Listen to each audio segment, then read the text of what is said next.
Hello, and welcome back to our podcast on starting new congregations, perspectives from church history. I'm Art Collins, retired United Methodist elder. Last time we talked about the world of the New Testament, the first century. We're going to go on into the sub-apostolic age here, the second and third centuries in the Roman Empire. And we're going to talk about the pioneer model for starting new congregations. In this time, the church grew by leaps and bounds, even in the face of sporadic persecution and constant societal disfavor. And yet, though the church was up and running and had assumed a kind of standard form, it never had developed a plan for starting new congregations. There was no bureaucracy to do that. There was no strategery going on, and yet new congregations were constantly forming. And so we have to ask the question, well, how? Who is starting these new congregations? And the answer is that new congregations were created largely in response to the movement of Christians around the empire. People were in constant movement around the Roman Empire and even beyond its borders. No doubt most of the people in that day and age living out on the land, grazing food, which was the great mass of people, probably never moved more than a day's travel in any direction from the place they were born. But there were still an awful lot of people in towns and cities who were not living that kind of life. And a lot of people were traveling a great deal. Merchants moved to new trading stations and moved between trading stations and would transfer people to distant towns to take care of the firm's business wherever they happened to be. The military was in constant motion around the empire, and though at first there were no Christians in the military, because the church was decidedly pacifist, nevertheless, as time went on, the church made converts among the legionaries. And with all the wars and things that were constantly happening on the frontiers, there were a lot of soldiers moving a lot of places. At one time, for a long time, there was a unit stationed on Hadrian's Wall in the far northwest of the empire in Britannia, who were from Scythia, which we would today call the north coast of the Black Sea. And people who were raised in Libya or Numidia or Egypt or Illyria might wind up serving anywhere in Germany or whatever. And so military forces were on the move constantly, and the Romans formed new towns, new Romanized places for the soldiers to retire to, which meant there were trained people on hand as a bulwark of order in various places. Thessalonica was a Roman colony.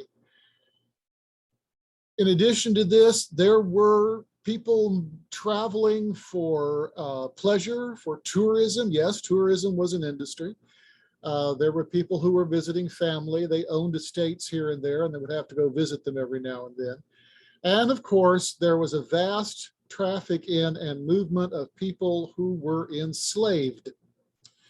It is part of our historical blindness that when we think of slavery, we think only of the West African slave trade of early modern times and of our part in it. And we don't realize how ubiquitous slavery was in antiquity. The Roman Empire basically ran on slavery. Even families that we would consider working class would usually have at least one slave to do the scut work in the household. And business ventures and industrial magnates and so forth would have lots of slaves. Slaves were employed in mining under terrible conditions. Magnates who owned huge latifundia, which we would, I guess, call plantations, although we've got to be careful with that use of words, would have gangs of slaves to work them, as well as local people. And slaves were, you could become a slave. It was not a race-based thing. You could become a slave for debt. sell yourself into slavery, be sold into slavery, be condemned into slavery for committing a crime. Although the vast bulk of slaves in the Roman Empire, new slaves, came from being kidnapped or taken captive in war. Julius Caesar made his pile peddling slaves in his conquests. He was very magnanimous and gave away much of his booty that was the commander's share to his troops, and his troops loved him for it. But there wasn't enough war booty, even with all the gold and silver, to make Caesar as rich as he was.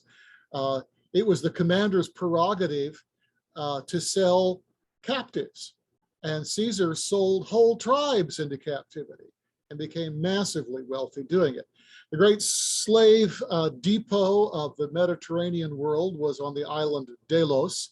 Thousands of slaves a day were knocked off in huge lots on the auction blocks and sent off to all corners of the empire to be sold by onesies and twosies wherever they ended up.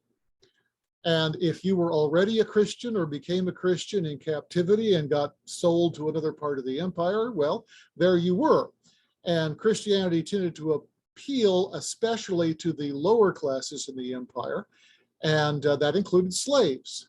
They had a very open and welcoming attitude towards slaves. And so, however you moved around the empire, if you wound up in a place where there wasn't a church already functioning, and you found some other people who believed in Jesus, you would get yourselves together and you would say, you know, we need a church here.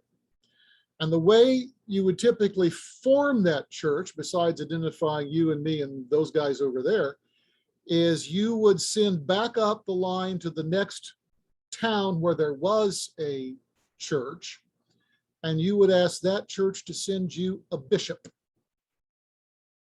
And that person would establish that church and complete its organization and appoint leaders and had the power to ordain elders and so forth, and you'd be up and running. Keep in mind that at this day and age, bishop and pastor are equivalent titles. A bishop is a pastor and a pastor is a bishop. And the Bishop of Podunk was just as much a bishop as the Bishop of Bigopolis, although he had fewer elders needed to assist him. There was as yet no sense that there was a wider organization that supervised all the churches out there. There were no large gatherings, no territories. There were no archbishops. Any bishop could ordain, and no bishop was in charge of anything but his own church. Also, there were no purpose-built church buildings yet. When we talk about local church or congregation of Christians in a given area, we're talking about all the Christians in a given town and its hinterlands. Christianity was an urban phenomenon, and the countryside as such was completely unevangelized. Well, anyway, the new church would have its bishop and any other people it needed in leadership, and it would conduct worship and do all the things that churches do. And the new church would be deemed capable of producing its own leaders thereafter. Bishops were often elected by the whole body of the people when a vacancy occurred. And in terms of consecrating that bishop and putting him in his place, usually other bishops from surrounding towns would come in and assist in that celebration. And eventually it became a hard and fast rule that you needed other bishops to establish this one, usually 3, except in emergency situations. But there is at least one famous case from antiquity where new bishops were consecrated by the elders of that church rather than by other bishops coming in. That was the Diocese of Alexandria, which is referred to in one famous ancient history. Well, the point is, these people moving about the empire to places where there were not as yet functioning Christian churches were pioneers in a religious sense, and they would enter a new area, and then they would seek to connect that area to other Christians and become part of the movement. This is a perfectly legitimate way to start new congregations, and we're familiar with it. This is the way it was done on the American frontier. when the new country was launched and the Midwest opened up, people rushed out to the hills and the hinterlands to make new farms and start little villages at every crossroads, and nobody could keep up with them. The Methodists did one of the best jobs because they had the circuit riders who could just go out and find people, and they would stumble across groups forming little villages, and they would start new churches there. Actually, they might not start with a new church, they would start a society there, a new class meeting, and they would include that little village in their visits as they came through to the next place. And eventually there'd be enough people and you could charter a church. My own last congregation, well over 150 years old, was started that way back when the town of Ellettsville was basically hacked out of the forest, and it was a huddle of log cabins. There were people there who said, we need to start a Methodist society, and they met in somebody's home at first. And after a few years, they built a little frame church, and they asked the bishop of the conference to send them a pastor. And they were enrolled as a local church on a circuit with several other local churches, and the pastor would come through on a regular tour. And eventually they became their own station charge, and they've been that ever since. So you could be organized by a pastor riding through who stumbled across you. You could be organized yourself and go find somebody to say, hey, send us somebody to help us be a real church over here. If you adhere to Baptist ecclesiology, you don't even need that. Because just like Jesus said, wherever 2 or 3 are gathered in his name and have a chicken to fry, you could form a Baptist church. And this is still, by the way, this method of organizing churches is still done in many places around the world. It's common in Africa today. I have a friend who was traveling from hither to yon in the Democratic Republic of the Congo and stumbled across a village nobody knew was there, where people were hacking minerals out of the ground. It was a little mining town. They didn't ask anyone's permission to start digging there. They were prospecting, and there they were. And so he immediately organized a little congregation there and arranged for that to be included on regular tour of the circuit riding pastor in the neighborhood. So this is a perfectly legitimate way to start new congregations, is keeping up with people who are moving out beyond your established venues. And at the present time, the United Methodist Church has at least one congregation in every county in the United States. But this will not be the case for the new Global Methodist Church. Our coverage is going to be pretty spotty. And it's not just that there will be gaps in the geography where we don't have an outlet for our new denomination. Even in established urban areas, not everybody fits in with the model of the metropolitan regional church, which is where people are moving to now. But still, there are working class folks, and there are other kinds of folks who don't necessarily fit in with people out in the suburbs. And if we're going to reach them, we may not be able to plant the big snazzy church with the big building and everything in order to do that. So we're going to have to go back to other methodologies that worked in the past to find those people who are out there that we need to connect with. And there's been a lot of talk in recent years about reinvigorating the idea of joining classes and bands in the local congregations. If we made that a normative expectation, that this is how you join Methodism. You didn't join a church, that is an institution with a building and a mortgage and a budget and all that. But you joined a group of people who were looking for the kingdom of God together, who were had an established way of doing that. And if we had a method of supervising these classes and bands wherever they happen to be, we could appoint a district minister to go ride circuit around there and provide leadership to them, bringing the essential ministry of word, sacrament, and order to those scattered groups until our church planting could catch up to them. And I know people say, oh, that's ridiculous. You can't have a church without this and this and this and this.